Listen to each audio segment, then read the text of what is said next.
국민의당 이야기를 잠깐 하겠습니다. 이야기 별로 안 하고 싶어요. 근데 인기 아이템이라 이게 왜 그러냐면 이거 여기도 좀 웃기는 게 국민의당에서 지금 벌어지는 일은 사실 합당과 분열 과정에 못 보던 사태가 많이 나오고 그래서 있거든요. 인기 아이템이에요. 이쪽에 관심이 많다 이런 것보다 게다가 새벽 6시에 무슨 전당대회를 한다면서요. 뭐 이미 다 우리 방송으로 나간 이야기인데 얼리버드 신드롬 아니야? 그러니까요. 그러니까 이 사람들은 보고 있으면은 재밌는 정치 쇼를 보는 것 같은 느낌 때문에 이게 그 인기 있는 아이템이에요. 그래요? 너무 웃기잖아요. 네, 그런데 우리를 너무 의식을 안 하는 것 같아. 관객들을. 그냥 막 하시는 것 아니, 같아. 관객을 의식할 짬이 없는 거예요. 아, 그렇죠. 네. 네. 너무 급해서. 너무 급해가지고. 근데 지금 이제 이야기 핵심은 쉽게 이제 정리가 되겠네요. 민주평화당의 20명이 만들어지느냐 마느냐. 아, 만들어지죠. 사후에라도. 사후에. 그거 왜 그렇게 되냐면 지금 중재파라고 나오는 분들 있잖아요. 중재파 5분이에요, 되게. 그런데 이 중재파 5분이 어디서 당선된 분들인지가 중요해요. 호남? 네, 한 분 한 분 보세요.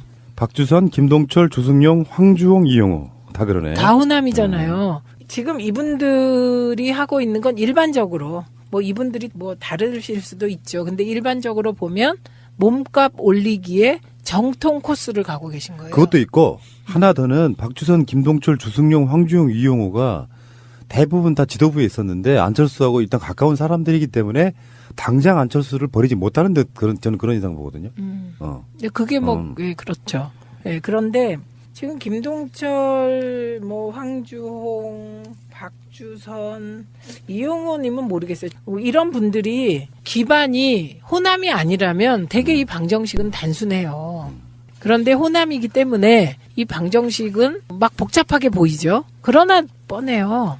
그러니까 몸값 올리기가 정치인들은 아주 저는 기본이라고 생각을 합니다. 예, 중립파에 있는 이 5명 빼고 현재 호남의 지역구를 두고 있는 국회의원이 안철수 편인 경우는 김관영, 권은희, 송기석이었는데 송기석 의원이 약간 흔들린다면서요. 요즘 계속 그렇게 얘기하고 있어요. 민주평화당 쪽 20명 넘는 건 시간 문제라고 안철수의 비서실장 얘기를 하고 있을 정도면은 정치적 거치가 이제 확실해지는 느낌이고 문제는 재밌더만요. 민주평화당이 20석을 확보하게 되면 원내 교섭단체를 만드는 것뿐만 아니라 완벽하게 캐스팅보트 역할을 해버리게 되는 부분이 있어요. 과반을 딱 채워주는 부분. 그렇죠. 그러면 안철수, 유승민 이렇게 노력해서 이게 그런 말이 있어요. 제주는 뭐가 부리고 늘 여우가 다 가져가는. 20석 대 28석? 28석이죠. 네. 그러면 안철수의 존재 가치가 확 떨어져 버리는 부분. 네, 그렇게 되는. 이게 그러니까 코미디고요. 뭐 아침 6시에 전당대회 하고. 아니 이게 말이 돼요? 그런데 권은희, 김관영 참 마음이 요즘 복잡할 것 같아요. 이분들도. 나는 권은희 씨에 대해서는 좀 하고 싶은 말이 많아요. 그 댓글 사건 이후에 네. 이쪽 분들이 권은희 응원을 얼마나 많이 했습니까? 제가 듣고 있기에는 권은희 씨 관련한 사건에 대해서 당시 안철수 대표가 나름 좀 특별히 보살폈다 그럴까 관심을 보였던 부분이 있나 봐요.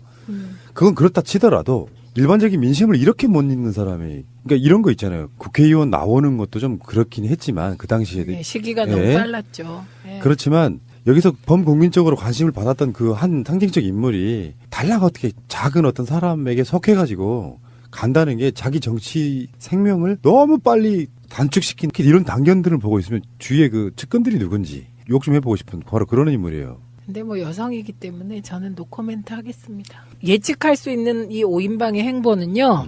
일단 무소속으로 남아있는 거예요. 일단 그러겠죠. 네, 일단 남아있다가 결국은 이제 민주당으로 오려고 하는 노력도 약간 하겠죠. 그러다가 반통합파라고 불리는 쪽으로 갈 거로 봅니다. 왜냐하면 지금 주승용 의원 같은 경우는 전남도지사 또 나가고 싶어 하는 거잖아요. 가능성 없는데 뭐 근데 그래 봐야. 네, 그렇더라도 1%의 가능성만 있어도 도전하는 프론티어 정신이 아주 강한 게 정치인들이거든요. 박지원 의원하고 서로 이렇게 뭔가를 해야겠네요. 그렇죠. 지금 남아있는 이유가 저는 거기서 찾아지거든요. 지금 남아있는 건 사실 바국당으로 하기로 했던가요? 바른국민당인가요? 명칭이? 하기로 한 건 아니고. 그게 1위라고 했죠. 바른국민당. 아마 며칠 후에 당명을 확정한다 그러는데 네. 국민 공모를 했더니 바른국민당이라고. 1위였죠. 저는 제가 예전부터 했던 게 국민바른당이거든요. 국민을 발라버린다. 아이고 참. 그래서 바른국민당으로 간다는 게 의미가 없잖아요. 왜냐하면 지금 여론조사 결과 그 바른국민당이 창당을 하면 자유한국당을 제끼고 1위라는 내부 여론조사잖아요. 그렇죠. 국민의당이 네. 의뢰한 그런 여론조사 결과가 있는데 그 이후에 자유한국당 지지율이 오르고 있습니다. 그 이유는 응답을 안 하시던 보수, 샤이 보수층이 우리가 보기에 보수의 적자는 아무리 홍준표 대표 체제라도 자유한국당이야. 왜냐, 대표는 바꾸면 되니까. 예, 그렇게 의사표시를 조금씩 하고 있는 것으로 보입니다. 그게 플러스에서 뭐가 있냐면은 바라보는 관점이 약간 좀 다를 수 있는데 유승민 배신자론과 네. 맞물려 가지고요. 안철수는 민주 세력이라고 생각하는 저쪽 분들이 입장에서 보면 유승민도 변절하는 거거든요. 네. 그쪽 지지가 빠져서 오는 경우도 있어요. 그럴 수 네. 있겠네요. 예. 그러니까 아주 정치를 되게 한편으로 희화시키고 한편으로 역동적으로 보이게 만드는 지금 흐름입니다. 이게 되게 개혁 쪽에서 통합 논의를 할 때는 가장 중요한 게 명분이거든요. 그렇죠. 안철수의 대규모 징계가 보는 코미디 있잖아요. 네. 사고는 자기가 쳤어. 거기 반발하는 사람들을 먼저 징계할 건 아니거든요. 네. 중재파가 좀 깝깝해하고 안철수에게 답답하게 느끼는 부분이 정말로 당신은 통합 작업 이후에 당대표 내려놓겠다고 했으면 네. 한 발짝 빨리 내려놓고 명분을 줘야 당 만들려고 나가는 사람들 입장에서는 멈칫하게 되는 부분이 있는데 그것도 안 해. 그 명분을 안 주니 반대쪽 사람들은 세게 나가는 거 아니에요, 밖으로. 그건 당연하죠. 제가 보기에 유승민 대표와 안철수 대표 간에는 계속해서 유승민 대표 쪽에서 누구누구는 오지 마라 이런 시그널을 보냈잖아요. 그러니까. 네, 그리고 안철수 대표는 그것을 수용한 걸로 보입니다. 그래서 잡아야 될 이유가 없는 거예요. 지금 안철수 대표가 잡으려고 뭐 애를 쓰는 건 그 5명.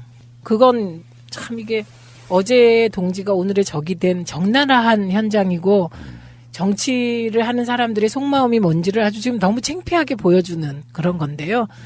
통합개혁신당 쪽이 교섭단체를 못 만들게 하는 게 지금 안철수 대표의 최대 목표가 되어버린 것 같은 느낌입니다. 그러니까 안철수의 착각과 저의 분석을 좀 더해드리면은 안철수는 지금 마이너스의 정치를 하고 있는 거예요. 마이너스의 선. 혜성같이 나타나서 등장했을 때 국민적 지지율이라는 게 있었잖아요. 네. 그거를 까먹다가 새정치민주연합에서 대표를 하면서 또 거기서도 적응을 못해서 당을 뛰쳐나오면서 자기 본인 입장에선 한 40석 총선에서 얻은 게 굉장한 정치적 혁명이라고 착각하는데 사실은 자기 정치적 위상을 100석 이상의 거대 정당에서 40석 밑으로 떨어뜨린 거거든요. 네. 그 다음에 지금 쪼개기를 가고 있어서 근데 본인이 그게 자기가 승부사? 이렇게 착각을 한다면서요. 계속해서 말하는 워딩들을 보면. 정말 이해가 안 가는 마인드예요. 그 많은 국회의원들이 민주당의 국회의원들이 새정치민주연합이라고 국회 의석 달랑 한 명 있었던가요 당시에? 그거 이렇게 받아들이면서 통합이라고 하고 공동대표로 만들어줬을 때 그건 일종의 로또 같은 거였잖아요. 솔직히 말씀드리면. 대선 예, 이후였으니까. 제1야당에 대표를 맡겨주고 한다는 거 그걸 잘 이용하지를 못하고 안에 적응 못해서 결국은 뛰쳐나가가지고 40석 정당 만들고 또 쪼개고 이게 뭡니까 이게. 그리고 유승민 대표도 마찬가지죠. 처음에 35석으로 시작했던가요? 그거 다 줄어서 9석 된 거잖아요 지금. 그래서 마이너스 곱하기 한 플러스라서 저렇게 하시나? 어쨌든 마이너스 지도력, 마이너스 리더십을 가진 유승민 안철수 2명이 지금 통합을 한다고 하니까 이게 분열의 통합이 되고 있는 건데 저는 안철수의 40석을 어떻게 보냐면요. 총선 때 국민들이 이렇게 보면 어떤 정치인이 이 큰 역사의 흐름에서 무슨 역할을 하잖아요. 중요한. 반드시 보답합니다. 그 과거의 행동에 대해서. 맞습니다. 그 과거의 행동에 대한 보답이 40석이었다고 생각해요. 그래서 안철수의 그 40석은 그때 안철수는 그 40석의 의미를 정확히 이해하고 진짜 그 40석을 기본으로 다른 정치를 했어야 되는데 호남 구태 정치에 매몰되고 문재인 흔들기 정치에 매몰돼서 뭐 지금 점점 줄고 있는 그런 형국인 것이죠. 안철수 씨의 최대 단점은요. 객관화를 못한다는 거예요. 그 엘리트 왕자. 딱 그 느낌이 그 양반하고 내 자리 한번 바꿔보고 싶어. 안철수의 새가 날아든다 하고 저는 너무 안 어울려요.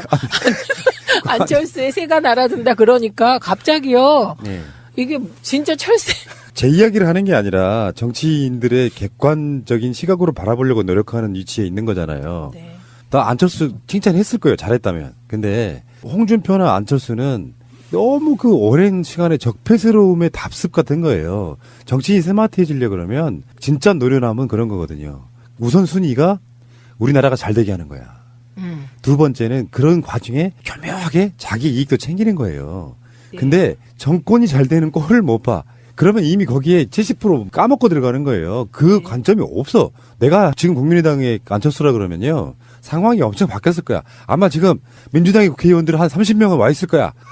그런 비슷한 바램을 안철수 대표가 가지고 있죠. 아, 이거 참. 바른국민당이 생기잖아요. 네. 그러면 민주당 의원 중에 탈당하고 바른국민당에 합류할 의원이 있다. 자유한국당에서도 온다. 뭐 이렇게 착각을 네, 하는 네. 거지. 웃기고 자빠졌네.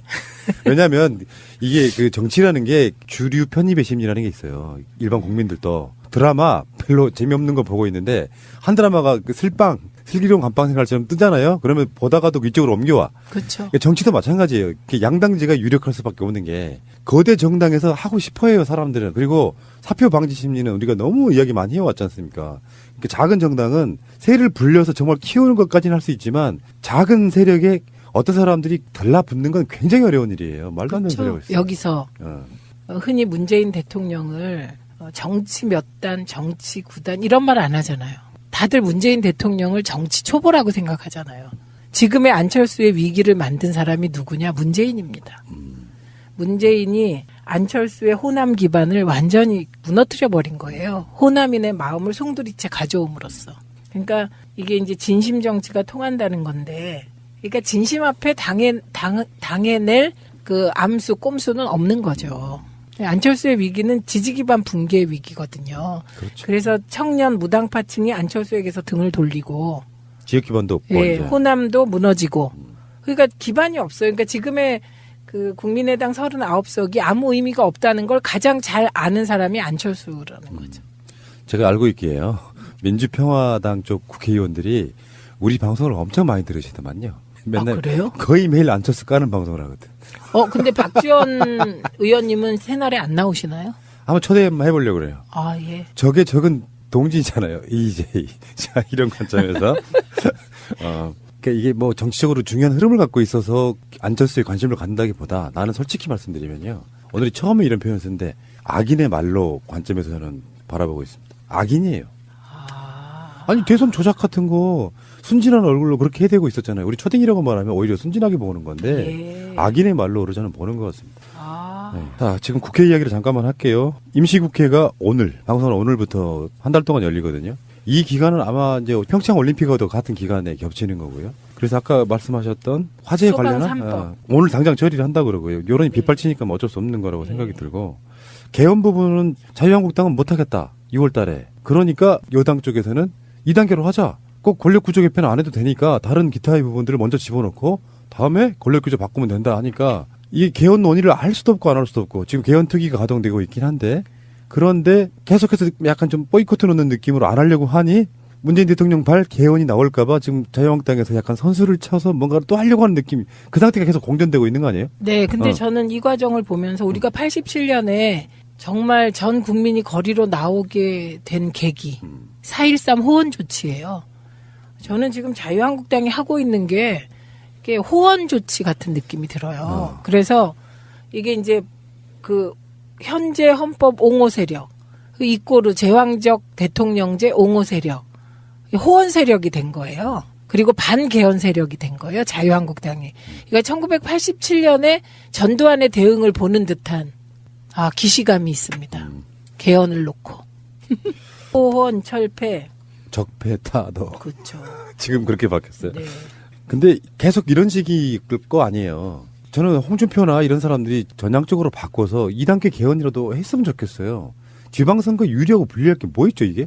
유리하고 불리하고 있죠. 왜냐하면 지방선거는 투표율이 50%가 되기가 어려워요. 예, 그리고 되게 그러면 투표율 문제라는 거예요? 국민투표? 그럼요. 국민투표 하게 되면 지방선거 투표율도 올라가고 지방선거에 대한 관심이 확 높아집니다.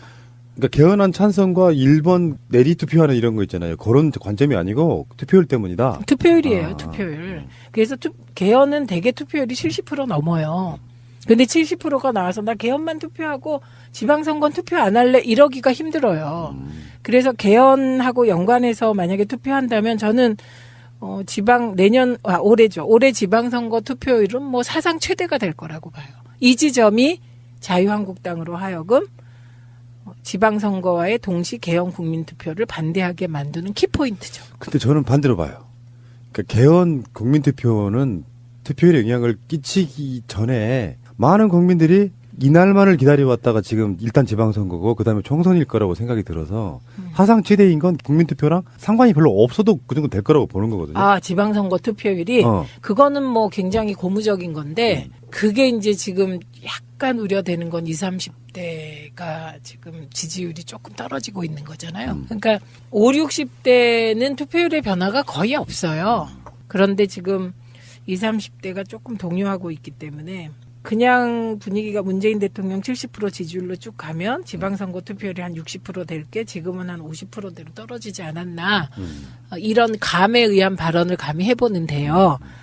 그런데 지금 자유한국당이 내각제 개헌에 합의하면 6.13 지방선거와 동시에 개헌 국민투표 할 수 있다. 뭐 이런 이야기가 있었다는 보도가 나오고 이걸 홍준표 대표가 또 부인하는 그런 일이 벌어지니까 이건 뭔가 자유한국당 내에 개헌에 관한 콘크리트 호언 태도가 조금 균열이 있는 게 아닐까 그런 생각입니다. 근데 홍준표를 좀 잠깐만 얘기해보자면 최근에 거의 당에 있는 사람들을 협박하더만요. 그러니까 지방선거 끝나도 내가 당대표 그만두는 일은 없어. 당신네들 지방선거 잘못하면은 국회의원 선거 공천 안 해줄 거야. 이렇게 막 협박을 하더라고요. 대놓고. 6개 지방자치단체 시도지사를 네. 얻어야 되는 거잖아요. 그러려면. 그 말의 의미는 그게 지더라도 내가 그만두는 일이 없어도 들렸고 어떤 경우는 그게 지는 일이 없어도 들렸는데 그 태도가 난 너무 마음에 안 드는 게요. 이게 안철수도 그렇지만 홍준표도 보면은 그래도 시대가 바뀌었기 때문에 저쪽 세력들도 어느 정도는 그 민주주의적 소양을 좀 갖고 정치를 해야 되는 부분이 있거든요. 정당 대표라는 걸 하게 되면. 근데 마치 그 제왕적 총재 개념으로 자기 당 국회의원들을 막 억압하는 게 보여요, 이제는. 뭐 유해 잘라내듯이.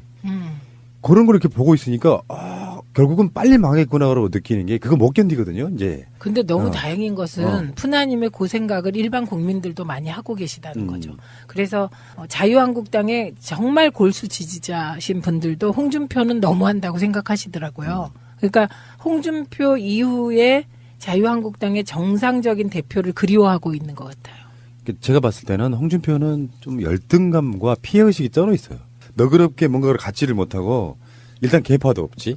대표라고 하나 있기는 해. 그래도 목소리 막 커. 막말 수준의 말을 쏟아내는데 지원 사격하는 일단 국회의원들이 없고요. 고립된 섬처럼 느껴지고 그 상태에서 자기 현역도 아니잖아요. 네. 그렇다 보니까 계속해서 자기 피해의식과 열등감 발현으로 계속 자기 당 사람들한테 막말 비슷한 형태가 가고 있어서 자멸로 가고 있는 거예요. 네, 그러니까 대표가 되면 두 가지가 가장 중요한 게 2가지 플러스 1이거든요. 네, 대표가. 뭡니까? 첫 번째가 마이크입니다. 마이크. 그러니까 마이크를 지금 10분 활용해서 지금 홍준표 대표에게 모든 초점이 몰리게 말을 하세요. 그게 막말이건 저주의 발언이건 간에. 그리고 요거를 보고 그대로 이제 쫓아하는 느낌을 주는 분이 김성태 원내대표예요. 그러니까 대표와 원내대표가 가장 중요한 게 마이크를 장악한다는 거예요. 이게 첫 번째 의미고 두 번째는 돈과 조직이죠.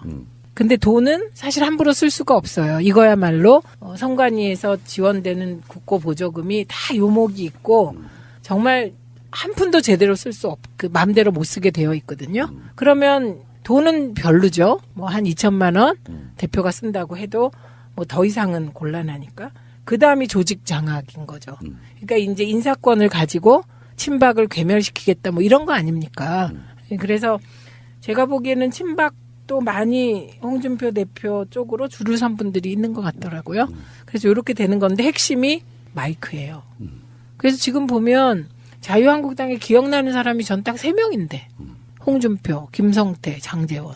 그러네. 마이크. 3명만 하고 있네. 예, 마이크.